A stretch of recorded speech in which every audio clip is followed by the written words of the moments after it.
Good morning, everyone. In the last lecture, we have studied R.K. Narayan.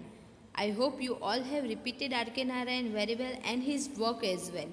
Okay, so today we are moving further towards the second writer of this trio, Mulk Raj Anand. His birth date and year is 12th December 1905, and when did he die? 28th September 2004. Mulk Raj Anand was an Indian writer in English. Mulk Raj Anand Indian writer હતા જે ઇંગ્લિશમાં લખતા હતા. Notable for his depiction of the lives of poorer caste in traditional Indian society. નોટેબલ એટલે કે નોંધપાત્ર શેમાં? તો poorer caste in traditional Indian society, જે પરંપરાગત ભારતીય સમાજ છે એમાં પણ ગરીબ લોકો જે છે એમના લાઈફ એટલે કે એમનું જીવન છે એનું વર્ણન કરવામાં એમનો નોંધપાત્ર ફાળો છે. One of the pioneers of Indo Anglian fiction. Indo Anglian fiction એના પાયોનિયર્સ કોણ છે? તો આપણે આગળ જોઈ ગયા એમ મુલ્ક રાજ આનંદ, આર.કે. નારાયણ, રાજા રાવ, અનિતા દેસાઈ, કમલા દાસ, રવિન્દ્રનાથ ટાગોર, બરાબર છે. આ બધામાંના એક got together with R.K. Narayan, Ahmad Ali and Raja Rao was one of the first India-based writers in English. કે આ જે હતા બરાબર છે એ કોની સાથે મળીને? તો આર.કે. નારાયણ, અહેમદ અલી અને રાજા રાવ સાથે મળીને, બરાબર, કોણ હતા? તો was one of the first એટલે કે ઘણા બધામાંના એક. કયા? તો ઇન્ડિયન બેઝડ રાઇટર્સ, બરાબર, કે જે બેઝિક ક્યાંના છે? તો ઇન્ડિયાના, પણ લખે છે શેમાં? તો ઇન ઇંગ્લિશ. અને શેમાં ફર્સ્ટ એ હતા? તો in English to gain an international readership. શું ગેઇન એટલે કે મેળવવું. શું મેળવ્યું એમણે? તો ઇન્ટરનેશનલ રીડરશીપ એમણે મેળવી. કે જે નેશનલ રીડર્સ છે તો બરાબર છે કે ઇન્ડિયાના લોકો તો એમની બુક્સ રીડ કરે, પણ એની સાથે સાથે જે ઇન્ટરનેશનલ એટલે કે આઉટ ઓફ ઇન્ડિયાના લોકો હતા એમણે પણ આ મુલ્ક રાજ આનંદની બુક્સ વાંચતા હતા. Anand is admired for his novels and short stories. Admire એટલે કે એમને વખાણવામાં આવ્યા હતા. શેના માટે? તો એની નોવેલ અને શોર્ટ સ્ટોરીઝ માટે. વિચ હેવ એક્વાયર્ડ એટલે કે મેળવ્યું. શું મેળવ્યું? તો the state of being classic works of modern Indian English literature.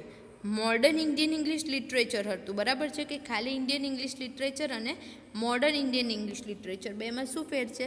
તો જે સ્ટાર્ટિંગથી આપણે અરવિંદો ઘોષ છે, રવિન્દ્રનાથ ટાગોર છે, એ બધા શરૂઆત કરી, રાઈટ. જ્યારે આ બધા શું હતા? તો શરૂઆતમાં તો હતા જ, પણ એને પછી એમાં સુધારા વધારા છે. પછી ઇન્ડિયાની જે પ્રોબ્લેમ્સ છે, રાઈટ, જે રૂઢિચુસ્તતા તમે કહો એ બધું એમણે અંદર ઇન્ક્લુડ કરીને પછી લિટરેચર, બરાબર. મોસ્ટલી શું હોય કે first reason to read literature or to write literature શું છે? તો to have fun, right, to get entertainment, right. કોઈ પણ સ્ટોરી રીડ કરીએ કે નોવેલ રીડ કરીએ, બરાબર, તો એમાંથી આપણને કંઈ શીખવા મળે, કંઈ આપણને મજા આવે એના માટે. પણ આ લોકો જે છે મોડર્ન ઇન્ડિયન ઇંગ્લિશ લિટરેચર એ શું છે? તો એમાં ઇન્ડિયાના જે પ્રથાઓ હતી, જૂની ખરાબ પ્રથાઓ હતી, બરાબર છે, એ બધાનું અંદર નોટ કરેલું છે, અંદર ડિસ્ક્રાઇબ કરેલું છે, બધું અંદર આવી ગયું છે. તમે ધીમે ધીમે કાંથાપુરા જે છે, બરાબર, નારાયણની આર.કે. નારાયણની કાંથાપુરા છે, મુલ્ક રાજ આનંદનું અનટચેબલ છે, એ બધું તમે સેટ જોશો, રાઈટ, એટલે તમને ખ્યાલ આવશે કે એમાં એ ખાલી સ્ટોરી નથી કે કંઈ ઇમેજિન નથી, ફિક્શન નથી, પણ એમાં અંદર reality, harsh reality of India એ અંદર એડ કરેલું છે, રાઈટ. તો એમાં શું છે? તો noted four there perceptive insight into the lives of the oppressed and their analysis of impoverishment, exploitation and misfortune. જો મેં તમને આગળ જે રીતના કહ્યું એ રીતના કે એમને એક્વાયર્ડ, વિચ હેવ એક્વાયર્ડ, કે એમની જે નોવેલ અને શોર્ટ સ્ટોરીએ શું મેળવ્યું હતું? તો modern English, right, Indian literature છે એનું ક્લાસિક વર્ક તરીકેની એને નામના મેળવી હતી. અને નોટેડ એટલે કે નોંધપાત્ર એમનો ફાળો હતો. શેમાં? તો ફોર ધેર પરસેપ્ટિવ ઇન્સાઇટ એટલે શું? કે એની જે સંવેદનાત્મક કહેવાય કે ભાઈ આમ અંદરથી જે ફિલિંગવાળી ઇન્સાઇટ કહેવાય. ઇન્સાઇટ એટલે કે આંતરસૂજ એટલે કે આપણે જે અંદરથી આપણને જે આવતી હોય એ બહારથી જે જ્ઞાન મેળવ્યું હોય એ નહીં, પણ આપણને ઓલરેડી જે અંદરથી આવતું હોય એ. તો એ into the lives of the oppressed. Lives એટલે જીવન, ઓપ્રેસ્ડ એટલે કે જે લોકો એનાથી દુઃખ છે, દુઃખ ઇન ધ સેન્સ કે સમાજની પ્રથાના ભોગ બનેલા હોય, કે જે લોકોને નથી ફોલો કરવી પણ કમ્પલસરી ફોલો કરવી પડતી હોય, બરાબર છે, પીડિત તમે કહી શકો. તો એમના જીવનમાં એન્ડ બીજું શું, તો ધેર એનાલિસિસ ઓફ ઇમ્પોવરિશમેન્ટ એટલે કે એમની દરિદ્રતા, એમની ગરીબાઈ, બરાબર છે, તો એનું એનાલિસિસ. એક્સપ્લોઇટેશન એટલે કે શોષણ, રાઈટ, તો એમનું જે શોષણ થયું હતું, બરાબર છે, એનું. અને મિસફોર્ચ્યુન એટલે કે કમનસીબી.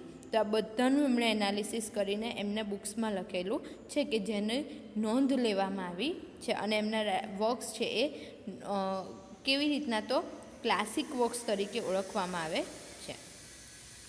He is also notable for being among the first writers to incorporate Punjabi and Hindustani idioms into English. કે ઇંગ્લિશમાં પંજાબી અને હિન્દુસ્તાની એટલે એસ્પેશિયલી પંજાબી ને બાકીના જે બધા હિન્દુસ્તાની એટલે આખા ઇન્ડિયાના જે ઇડિયમ્સ છે, રાઈટ, એને ઇંગ્લિશમાં ટ્રાન્સલેટ કરવાનામાં પણ એ હતા, જે બધા કરતા હતા એમાંથી આ ફર્સ્ટ રાઇટર હતા.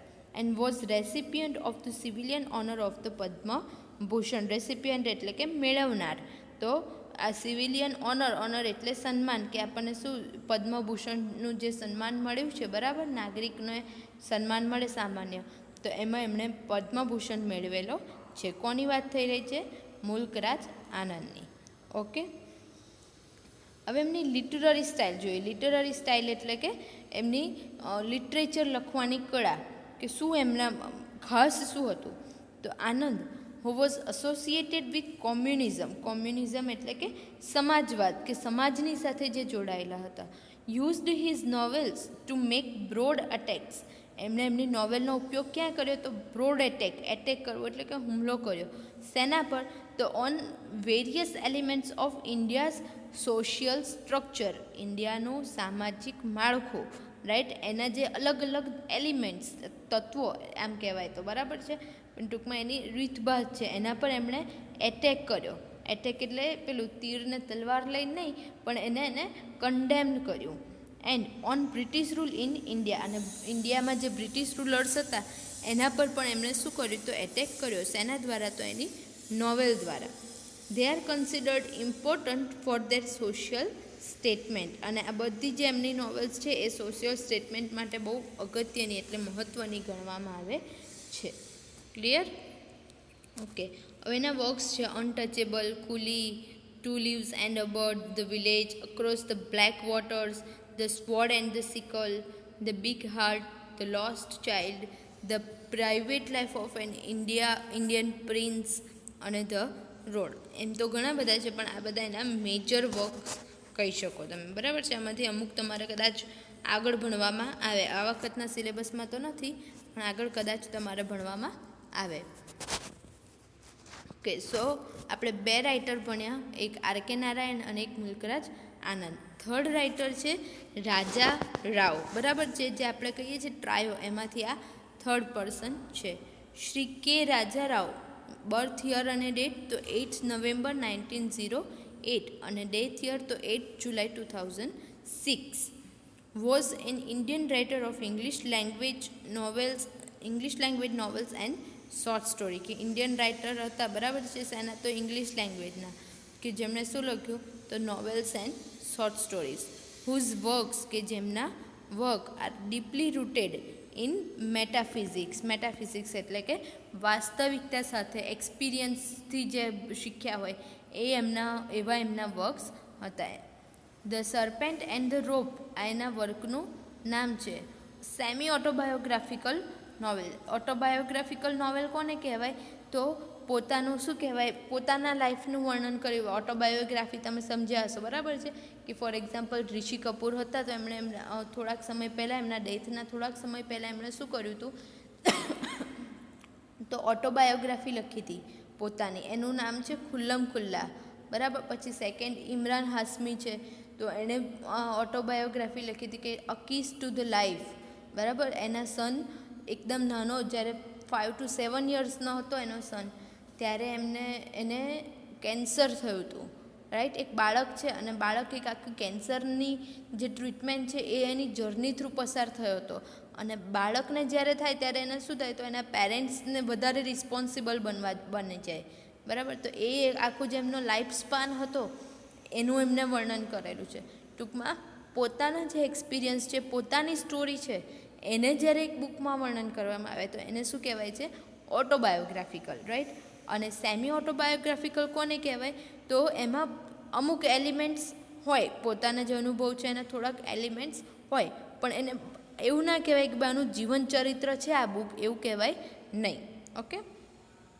તો આ જે સર્પેન્ટ એન્ડ ધ રોપ છે, a semi autobiographical novel recounting a search for spiritual truth in Europe and India. Europe અને ઇન્ડિયામાં સ્પિરિચ્યુઅલ ટ્રુથ એટલે કે આધ્યાત્મિક સત્યની શોધમાં લખાયેલું આ એનું વર્ક છે. એને એસ્ટાબ્લિશ્ડ હિમ, એને કેવી રીતના સ્થાપિત થયા, તો as one of the finest Indian pros stylist, બરાબર છે.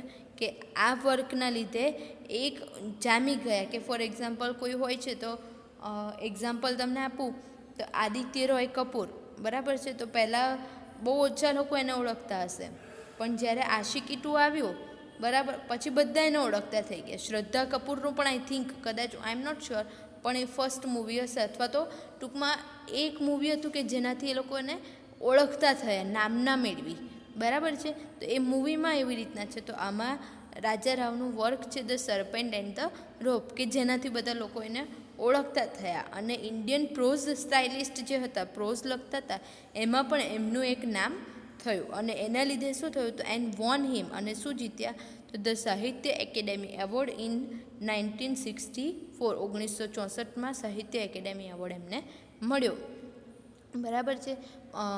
પદ્મભૂષણ કોને મળ્યો હતો, તો મુલ્કરાજ આનંદને. અને સાહિત્ય એકેડેમી એવોર્ડ કોને, તો રાજા રાવને. The entire body of his work, એના વર્ક ટૂંકમાં નોવેલ લખી હોય તો આખી novel. Rao was awarded the Neustadt International Prize for literature in 1988. International prize પણ એમને મળેલું છે લિટરેચરમાં, કે ભાઈ ઇન્ડિયાવાળા એની કદર કરે તો ઓકે, સાચી વાત છે, પણ ઇન્ટરનેશનલ પ્રાઇઝ પણ એમને મળેલું છે. Rao's wide ranging body of work. Wide ranging body of work એટલે શું, કે આમ બહુ બ્રોડ મેન્ટાલિટી, એમ એવું નહીં કે ભાઈ ચલો એક સુધી સીમિત હોય, કે ભાઈ એક ગામ કે એક વ્યક્તિની સ્ટોરી નહીં, પણ ટૂંકમાં ઘણી બધી આમ લાંબી પ્રસારિત કરેલી story. Spanning a number of genres, span એટલે કે સમયગાળો દરમિયાન, તો નંબર ઓફ જેનર્સ, બરાબર છે. તો અલગ અલગ પ્રકારના, ઘણા બધા પ્રકારના. Is seen as a varied and significant contribution to Indian English literature, કે કેવું દેખવામાં આવી રહ્યું છે, તો વેરાઇડ એટલે અલગ અલગ, અને સિગ્નિફિકન્ટ કોન્ટ્રીબ્યુશન એટલે કે બહુ મહત્ત્વનું અગત્યનો ફાળો આ ઇન્ડિયન ઇંગ્લિશ લિટરેચરમાં છે. As well as world literature as a whole, કે વર્લ્ડ લિટરેચરમાં પણ જો એનું ગણવામાં આવે તો પણ એમનો મહત્ત્વનો ફાળો રહેલો છે લિટરેચરમાં, બરાબર. ઓકે. હવે છે એઝ અ નોવેલિસ્ટ, કોણ, તો રાજા રાવ. તો રાજા રાવ એઝ અ નોવેલિસ્ટ કેવી રીતના હતા, કે ભાઈ શું એમની નોવેલ કેવી હતી એની વાત કરીએ.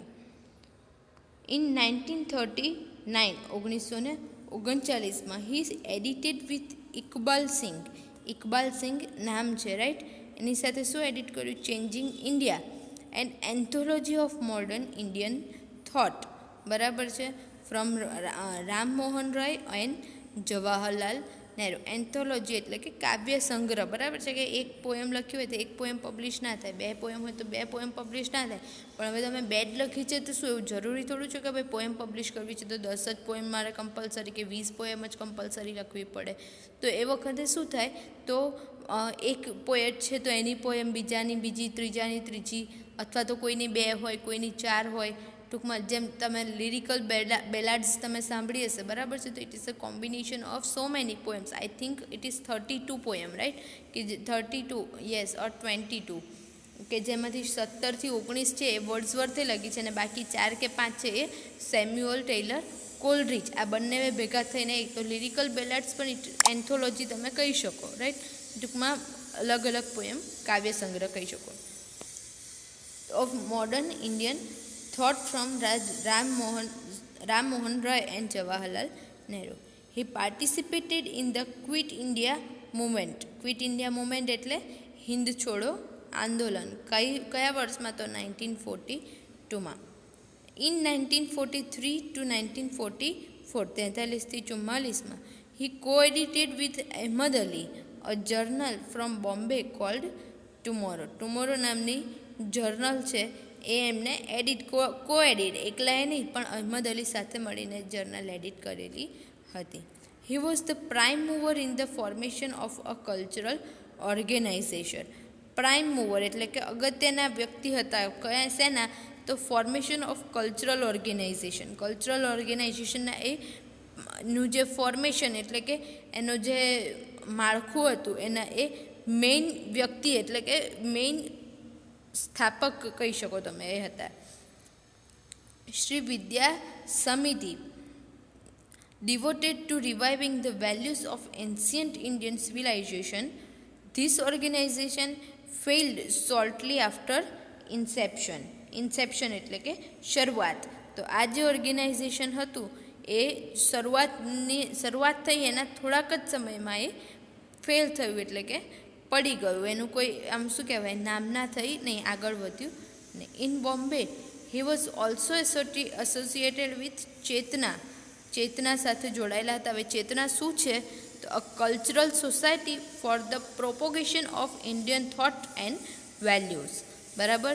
તો Chetana is a name of what? તો ઓફ કલ્ચરલ સોસાયટી એનું એ છે. અને એ શેના માટે હતી? તો ફોર ધ પ્રોપોગેશન એટલે કે પ્રચાર. શેના પ્રચાર માટે? તો of Indian thought and values. ભારતીય વિચારો અને ભારતીય મૂલ્યો એના પ્રચાર પ્રસારની જે સોસાયટી હતી એની સાથે પણ રાજારાવ એસોસિએટેડ એટલે કે જોડાયેલા હતા. Okay. રાવ's involvement in nationalist movement is reflected in his two books. કે એનું જે એની બે બુકમાં રિફ્લેક્શન દેખાય છે. ઇન્વોલ્વમેન્ટ એટલે કે જે ઇન્વોલ્વ થયા એમાં જોડાયા નેશનલિસ્ટ બે મુવમેન્ટ એટલે કે રાષ્ટ્ર માટેની જે બે મુવમેન્ટ હતી એ. અને એમાં the novel Kanthapura was an account of impact of Gandhi's teaching. એ ગાંધીજીથી વધારે ઇન્સ્પાયર હતા. બરાબર છે. તો ગાંધીજીની જે ટીચિંગ હતી બરાબર છે. શેની ટીચિંગ? તો on non violent residence against the British એટલે કે અહિંસા. એટલે બ્રિટિશની સામે જે અહિંસા શીખવાડતા હતા ગાંધીજી એનાથી એ ઇમ્પેક્ટ એટલે કે એના પર એની અસર હતી, પ્રભાવિત હતા. અને એ શેમાં દેખાય છે? તો ધ નોવેલ કાંતાપુરામાં. બરાબર છે. The story is seen from the perspective of a small Mysore village in South India. Story કેવી રીતના બતાય છે આપણને?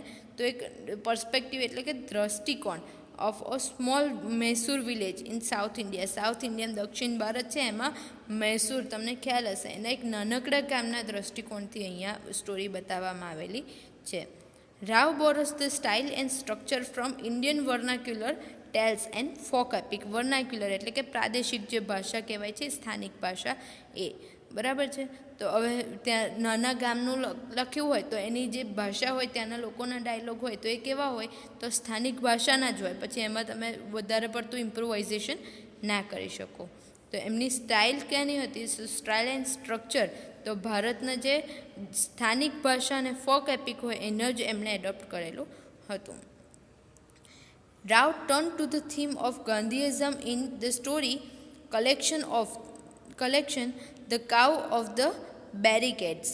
બરાબર છે. એનું શું કહેવાય? Rao return to the theme of Gandhism. ગાંધીઇઝમની જે થીમ હતી એમાં પાછા ક્યારે ફરે? તો ઇન શોર્ટ સ્ટોરી કલેક્શન. બરાબર. શોર્ટ સ્ટોરી કલેક્શન જેમ પોએમનું કલેક્શન એન્થોલોજી છે એવી રીતના શોર્ટ સ્ટોરી કલેક્શન. એનું નામ તો the cow of the barricades. Okay. The Serpent and the Rope was written after a long silence during which Raja Rao returned to India. કે આ જે સર્પેન્ટ એન્ડ ધ રોપ છે રિટર્ન લખવામાં આવી હતી આફ્ટર અ લોંગ સાયલન્સ. ઘણા બધા ખાસા સમય સુધી કશું એમણે લખ્યું નહીં. કે ભાઈ 47માં એમને the cow and the barricades બહાર પાડી પછી ડાયરેક્ટ 1960 60માં, રાઈટ, કે ડ્યુરિંગ વિચ, કે જે દરમિયાન રાજારાવ રિટર્ન ટુ ઇન્ડિયા, કે રાજારાવ ઇન્ડિયામાં આવ્યા. The work dramatized the relationship between Indian and Western culture. કયા વર્કની વાત કરી છે? તો ધ લાસ્ટ મેન્શન્ડ, બરાબર. તો એ શું છે? તો ઇન્ડિયન અને વેસ્ટર્ન કલ્ચર, ભારતીય અને પશ્ચિમી જે સંસ્કૃતિ છે એનો રિલેશનશિપ બતાવે છે. The serpent is the title refers to illusion and the rope to reality. The serpent છે એ શું બતાવે છે? ઇલ્યુઝન, ભ્રમ, અને રોપ છે એ રિયાલિટી બતાવે છે, વાસ્તવિકતા. Cat and Shakespeare was metaphysical comedy, બરાબર. કેટ એન્ડ શેક્સપિયર પણ કેવી હતી? વાસ્તવિક comedy. That answered philosophical questions posed in earlier novel, કે જેમાં કેવા પ્રકારના ક્વેશ્ચનના આન્સર છે? તો ફિલોસોફિકલ ક્વેશ્ચનના આન્સર છે કે જે આગળ અર્લિયર નોવેલ્સ, આગળની નોવેલ્સમાં પૂછવામાં આવેલા હતા, એ અથવા તો બતાવવામાં આવ્યા હતા, કે રેઝ કરવામાં આવ્યા હતા. ક્લિયર? તો આ એમના વર્ક છે એ રીડ કરી દેવાના, બરાબર છે. તો આપણે ત્રણ વ્યક્તિ વિશે લાસ્ટ 2 લેક્ચરમાં ભણ્યા. આર.કે. નારાયણ, મુલ્ક રાજ આનંદ અને રાજા રાવ. એમનું ડિટેલ સ્ટડી કરી દેવાની અને વર્ક એમના રીડ કરી દેવાના. ઓકે, સો આપણે નેક્સ્ટ લેક્ચરમાં મળીએ છીએ. Till then take care of yourself and goodbye everyone.